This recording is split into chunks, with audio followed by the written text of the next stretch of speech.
Let's continue the questions from Accounting for Management, question number 11 onwards. Indicate whether each of the following are ways that the management accountant helps the management of an organization. So we have certain things. See, when helping the management accountant or management accounting as such, when it helps the management, it helps in planning. It aids the management in planning control. See, what is this part of planning control? So when any kind of a plan is taken up for the future, we see that first step is plans are prepared. These plans are communicated to others in the organization, so everybody understands the plan. So everybody works towards achievement of the goal, which is included in the plan. So there is automatically coordination that happens. Okay, so communication is made, coordination happens. Then when they work in a coordinated manner and achieve the goals of the organization, then their performance is measured and their performance is also rewarded. See, because they are there are plans that are prepared and communicated, everybody works in coordinated manner.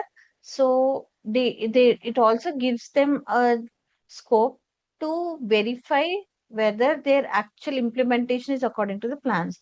So when comparison of the actual with the planned data, if at all, if there are any variations, measures will be taken to control the variations. So now here it says that the management accountant helps the management in what ways. So he would be helping in planning.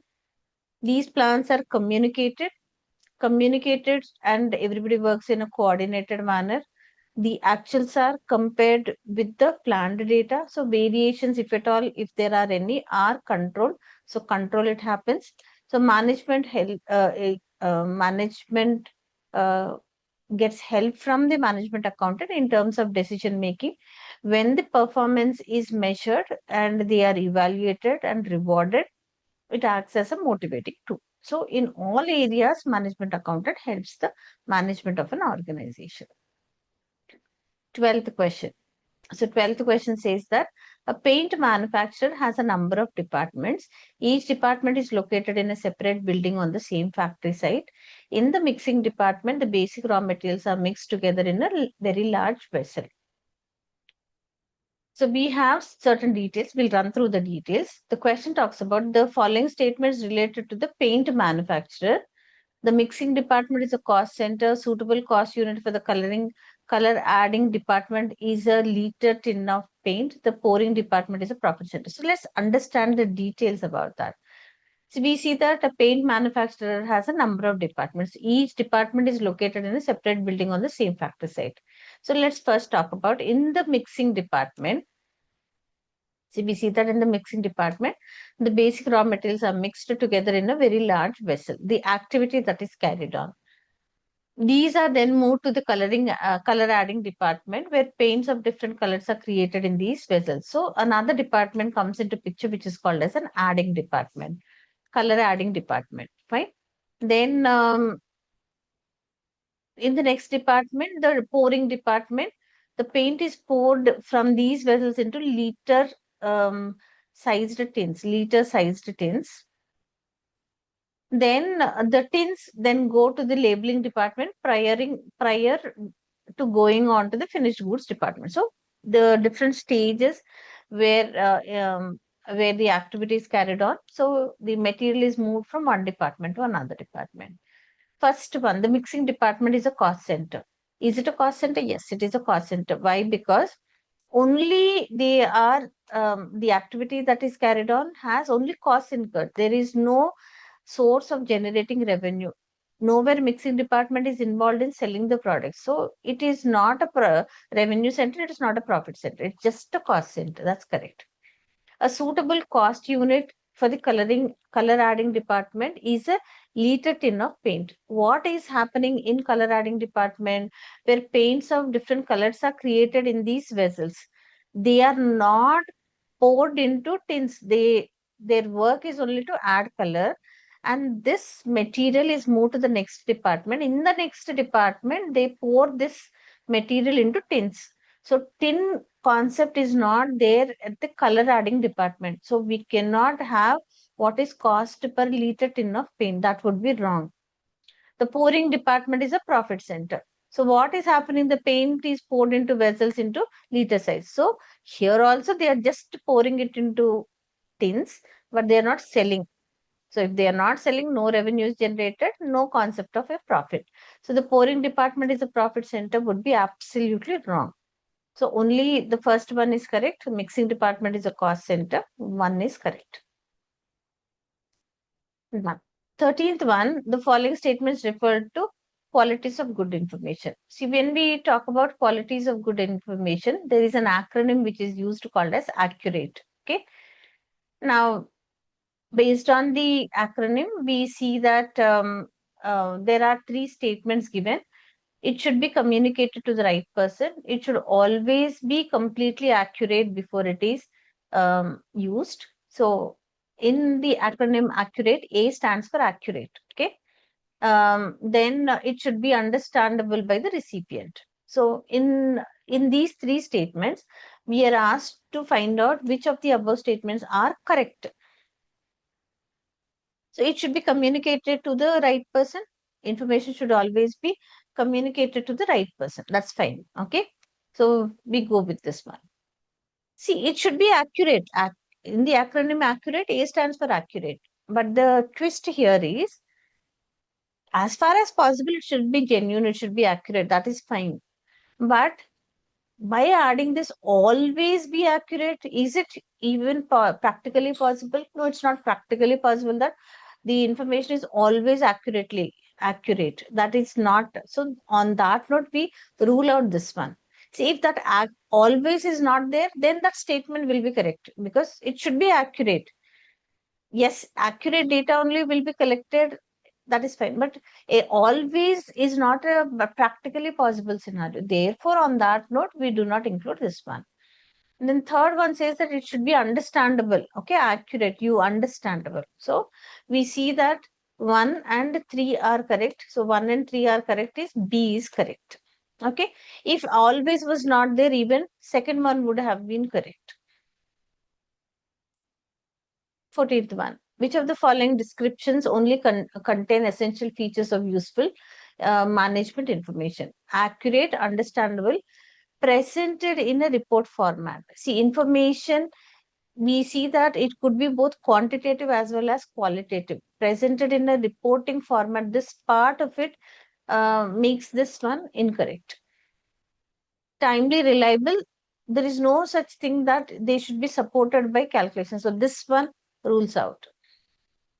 The qualities of good information, it should be timely. Whenever it is needed, at that time, the information should be provided. So timely providing the information is one important attribute.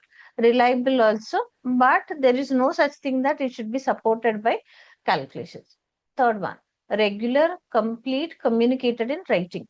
See, regular, the frequency is not decided. Regular, it should be complete, okay, agreed, but communicated in writing, that is not the case. Then we see that it should be understandable, accurate, and relevant for its purpose. So, on that note, D would be correct. 15th, which of the following describes information? See, what is the difference between data and information? Data is collection of facts and figures. This data, when it is processed and arranged in a proper manner for easy to use purpose, easy to understand purpose, then that is called as information. Okay, so now we have to understand the meaning of information from these four options. Data that consists of facts and statistics before they have been processed. Data that consists of numbers, letters, symbols, events, and transactions which have been recorded but not yet processed into a form that is suitable for making decisions.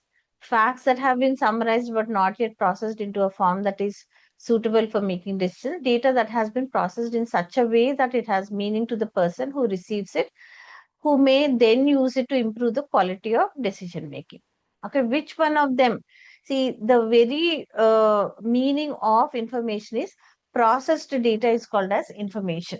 Okay, Data that consists of facts and statistics before they have been processed. Before, it is only when it is processed, it's called as information. So this becomes wrong. Data that consists of numbers, letters, symbols, events, and transactions which have been recorded but not yet processed. Again, the same thing, not yet processed.